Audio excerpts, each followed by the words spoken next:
In Berlin ist der Strom ausgefallen und Sie haben das miterlebt, nicht wahr? Sie haben gedacht, dass jetzt Ihr Nachbar oder ein Verwandter an Ihrer Tür klopfen würde, nicht wahr? Richtig, vielleicht haben es einige getan, vielleicht auch nicht. Sie irren sich, denn in Wirklichkeit werden Sie nicht an Ihrer Tür klopfen, denn innerhalb von 48 Stunden werden Sie nicht einmal mehr die Kraft dazu haben.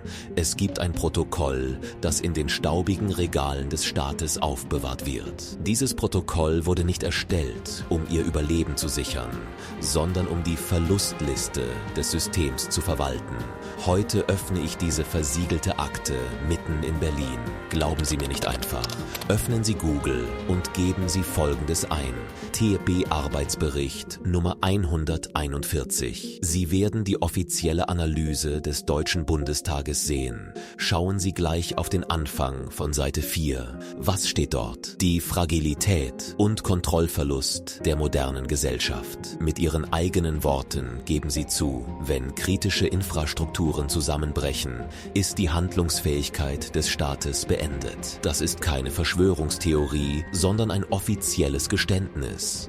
Sie wissen, dass die Zivilisation nur eine Batterielebensdauer von 72 Stunden hat, wenn die Lichter ausgehen. Und Sie sagen das auch.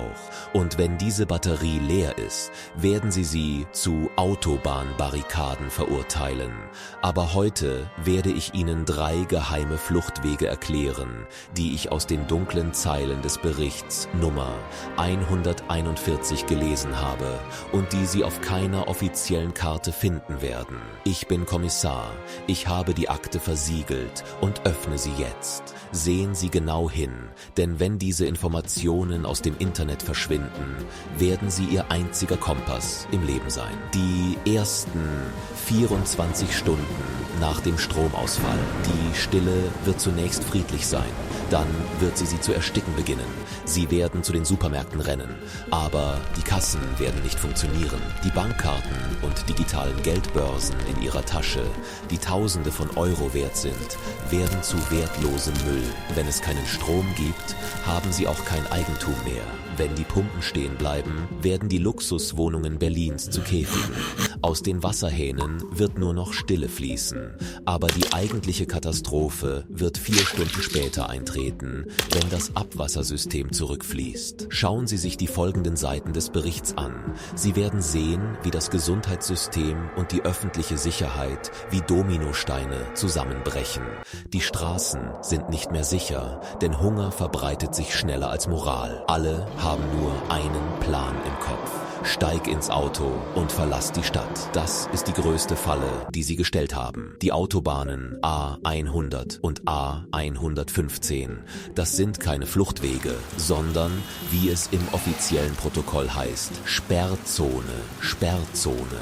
Die Priorität des Staates ist es nicht, Sie aus der Stadt zu bringen, sondern diese Straßen für die militärische Logistik und den Transport der Armee freizuhalten.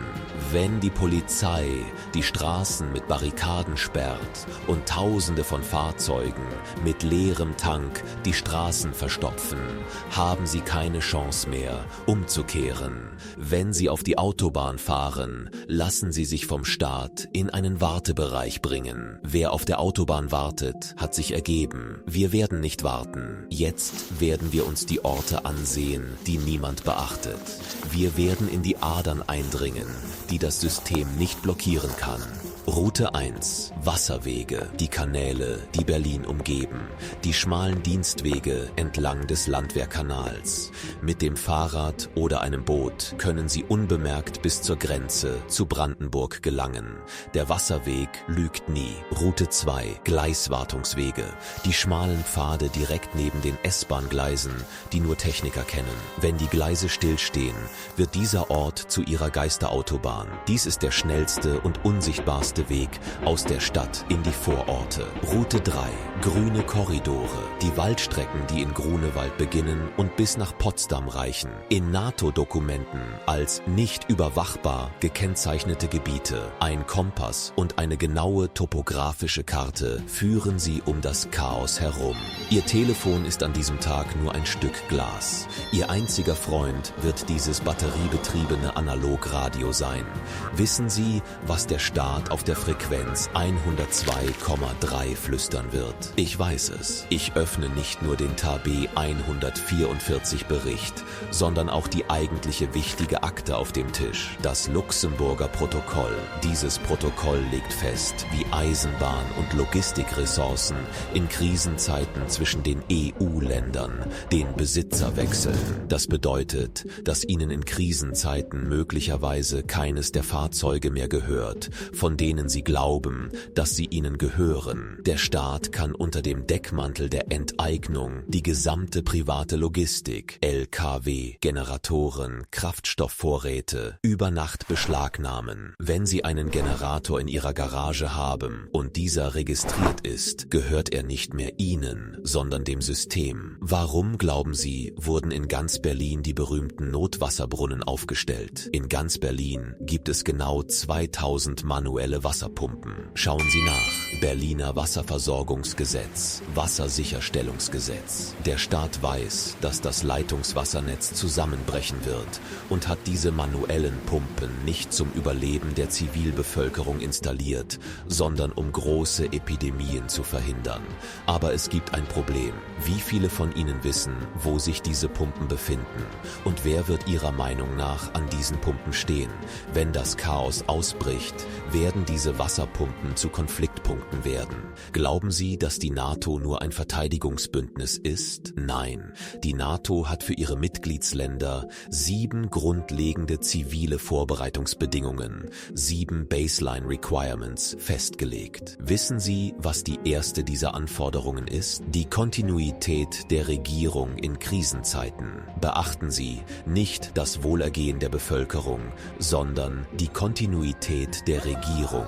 Das bedeutet, dass alle Energie- und Nahrungsmittelressourcen dafür aufgewendet werden, die Regierungsgebäude zu beleuchten, während die Bevölkerung hungert. Das steht ganz klar auf der offiziellen Website der NATO in den Dokumenten zur zivilen Vorbereitung. Was sie als Blackout bezeichnen, nennen sie Hybridkriegsszenario. Wenn in Berlin das Internet ausfällt, handelt es sich nicht um eine technische Störung, sondern um ein Information-Blackout-Protokoll. Indem sie den Informationsfluss unterbrechen, wollen sie dazu zwingen, nur noch die Ankündigungen aus ihren eigenen Lautsprechern zu hören. Warum? Weil es einfacher ist, eine verängstigte Masse zu kontrollieren, als eine informierte Masse. Das ist auch der eigentliche Grund, warum sie auf den Autobahnen sammeln, um sie an einem einzigen Ort unter Kontrolle zu halten. Lassen Sie uns bei der Beschreibung der Routen ein Detail nicht übersehen: die Versorgungslager der Bundeswehr rund um Berlin. Schauen Sie sich die Karte an, die Regionen Havelland und Teltow-Fläming. Unsere geheimen Routen führen um diese Lager herum. Warum? Weil die strengste Verteidigungslinie des Systems um diese Lager herum verläuft. Wenn Sie Route 2, Ray Service Roads, nehmen, kommen Sie an den alten Militärhangars an der Strecke Berlin-Südkreuz vorbei. Dies ist die tote Zone des Systems, ein toter Winkel, in dem niemand patrouilliert und keine Kameras funktionieren. Und Route 3, der Waldkorridor, die ehemalige Abhörstation Teufelsberg im Grunewald. Einst war dies das Zentrum der Spionage. Heute ist es die Relaisstation des Systems in Zeiten des Chaos. Unsere Route führt durch das tiefe Tal unterhalb dieses Hügels. Wenn Sie einen analogen Frequenzscanner haben, mit dem Sie Signale von oben empfangen können, können Sie sogar die Funkgespräche des Systems untereinander hören. Denken Sie daran, Wissen ist Macht. Heute habe ich Ihnen nicht nur Angst gemacht, sondern Ihnen auch die vom System selbst verfassten Rettungsrezepte vorgestellt. Ich habe vom Analogradio gesprochen, aber gehen wir noch einen Schritt weiter. Sehen Sie die riesigen Türme, die über Berlin stehen. Alexanderplatz, Fernsehturm und Schäferberg. Diese Türme, die normalerweise Signale an Ihr Telefon übertragen, schalten im Falle eines Blackouts in den Modus versiegelte Kommunikation um. Gemäß den Protokollen der Bundesnetzagentur werden zivile Betreiber, Telekom, Vodafone, abgeschaltet, während diese Türme nur noch Signale für BOS-Funk, Polizei- und Feuerwehrfunknetz senden. Wenn Sie nur ein digitales Telefon haben, sind Sie in diesem Moment taub und stumm. Wenn Sie jedoch ein SDR, Software Defined Radio, oder einen einfachen Flugfunkempfänger besitzen, können Sie aus den Funkgesprächen im Voraus erfahren, an welchen Stellen die Autobahnen gesperrt und wo Barrikaden errichtet werden. Informationen retten Leben, nicht nur wenn sie geteilt werden, sondern auch wenn sie Lecks innerhalb des Systems aufdecken. Lassen Sie uns nun die größte Lüge aufdecken: Schutzbunker. Sie wissen, dass es unter Berlin Dutzende von Schutzräumen, Zivilschutzbunker aus der Zeit des Kalten Krieges gibt. In Pankow, in Siemensstadt, am Blochplatz. Aber es gibt etwas, das Sie nicht wissen. Im Jahr 2007 hat die Bundesregierung das Programm zur Instandhaltung und zum Betrieb von Zivilschutzräumen offiziell eingestellt. Das bedeutet, dass die Lüftungsfilter in diesen Betonklötzen verrottet und die Wassersysteme verrostet sind. Wenn Sie vor die Tür eines solchen Bunkers treten, erwartet Sie keine Rettung, sondern eine verschlossene Tür oder die Gefahr, an Luftmangel zu ersticken. Die Berichte sind eindeutig. Die aktive Schutzraumkapazität für die 3,5 Millionen Menschen in Berlin liegt unter 1%.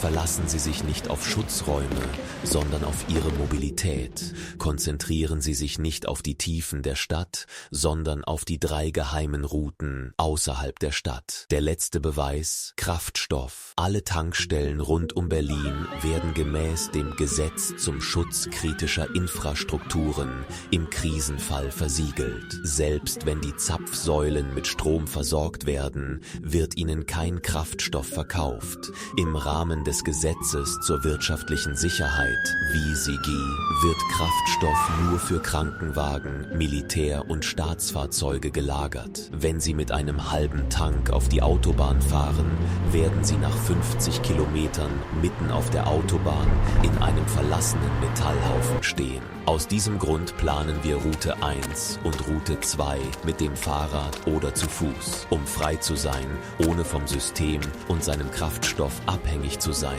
TAB 141, das Luxemburger Protokoll und die NATO-Zivilschutzbestimmungen. Das sind nicht meine Fantasien, sondern Dokumente über Ihre Zukunft. Denken Sie daran, ein Fluchtplan, den jeder kennt, ist kein Plan mehr, sondern eine Falle. Was glauben Sie, wird passieren, wenn die Autobahnen gesperrt werden? Nur Polizeisperren? Nein. An den strategischen Zugangspunkten Berlins, insbesondere an den Brücken über die Havel und die Spree, stehen Pläne für dynamische Befestigungen bereit. Gemäß dem Bundesgesetz über den Schutz der Bundeshauptstadt, BGSG, wird Berlin im Krisenfall zu einer Inselstadt. Die Kontrolle über die Brücken wird der Zivilpolizei entzogen und der Militärdisziplin unterstellt. Wenn sie keine Passierschein für diese Brücken haben, sind sie in der Stadt gefangen. Das Ziel des Systems ist nicht, sie zu schützen, sondern zu verhindern, dass das Chaos bis an die Grenzen Brandenburgs übergreift. Sie werden Berlin in eine riesige Quarantänezone verwandeln. Sie sehen doch diese berühmten Notfallwarnungen auf Ihren Handys, oder? Das ist das Cell Broadcast System. Alle halten es für eine Rettung, aber dieses System ist nur eine Seite der Medaille. Im Rahmen des Telekommunikationssicherheitsgesetzes TKÜV wechselt der Staat in Krisenzeiten in den vorrangigen Kommunikationsmodus. Das bedeutet, dass die Basisstationen nur noch Signale für Staatsbeamte und das Militär senden. Wenn Ihre Telefone in den Modus nur Notrufe wechseln, wird Ihnen der Staat über Cell Broadcast nur noch die Informationen einseitig übermitteln, die er Ihnen mitteilen möchte. Sie können keine Fragen stellen, Sie können keine Hilfe rufen, Sie können nur die Befehle lesen, die Ihnen gegeben werden, um den Ihnen vorgegebenen Weg zu gehen. Deshalb ist das Teufelsbergtal in Route 3 von entscheidender Bedeutung. Es ist ein Funkloch, der einzige Ort, an dem die Manipulation nicht hinkommt. Ich habe bereits Route 2 erwähnt, die technischen Pfade neben den Schienensystemen. Warum ist dies eine tote Zone? Weil das Berliner Schienennetz gemäß dem Sicherheitsprotokoll der Deutschen Bahn, DB, als kritische Infrastruktur, KRITIS, definiert ist. Aber wenn bei einem Blackout die Züge stehen bleiben, verwandeln sich diese riesigen Strecken in logistische Korridore. Neben den Strecken, die von Berlin-Südkreuz nach Süden führen, befinden sich alte Kohlespeicher und und ungenutzte Waggonhallen. Dies sind die ersten Orte, an denen die Kameras und energieverbrauchenden Überwachungssysteme des Systems ausfallen.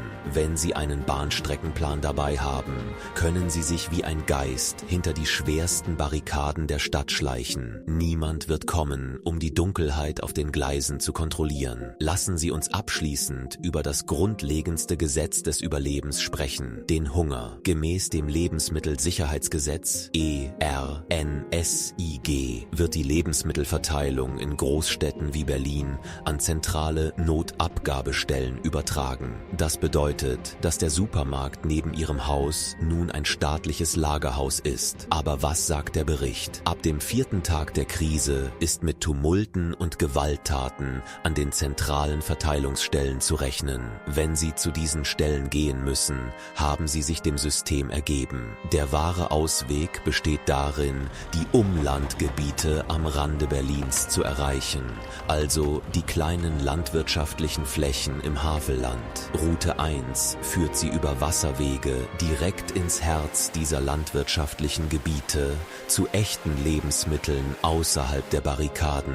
Glauben Sie, dass bei einem Stromausfall die ganze Stadt gleichzeitig zusammenbricht? Nein. In den Anwendungsregeln des VDE, Verband Deutscher Elektrotechniker, und im Netzplan Berlin gibt es eine ganz klare Hierarchie.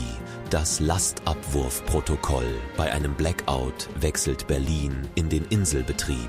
Während 90% der Stadt im Dunkeln versinken, bleiben die Regierungsgebäude in Mitte, Militärstützpunkte und bestimmte strategische Korridore beleuchtet. Warum? Zu Ihrer Sicherheit? Nein. Schreiben Sie Deutschland in den Kommentarbereich unten und teilen Sie Ihre Meinung mit. Halten Sie die Augen offen, laden Sie Ihre Batterien auf und bleiben Sie willensstark bis zur nächsten Analyse, in der wir eine weitere Schwachstelle des Systems entschlüsseln. Bleiben Sie diszipliniert, bleiben Sie gut ausgerüstet, bleiben Sie am Leben.